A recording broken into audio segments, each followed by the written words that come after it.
नमस्कार दोस्तों खेसारी पवन के विवाद में खूब लताड़े अखिलेश कश्यप जी, जो कि ट्रेंडिंग स्टार जी के राइटर हैं।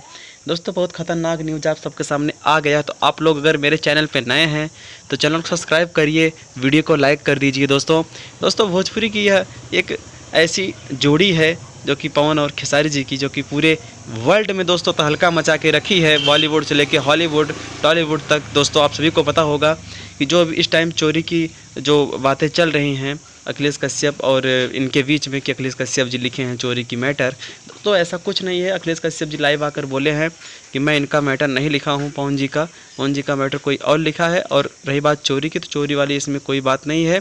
इसमें जो कि इनके साथ में अंतरा सिंह जी गाई हैं, उनके साथ में शिल्पी राज गाई हैं। दोस्तों फिलहाल ऐसा स्टूडियो वालों को मालूम रहता है, लेकिन ऐसा गद्दारी नहीं करना चाहिए। लेकिन रही बात, ये जोड़ी फिर से साथ होगी, आप सबको फिर से देखने को मिलेगी। तो प्लीज़ एक प्यारा सा कमेंट दोस्तों खेसारी और पवन जी के नाम।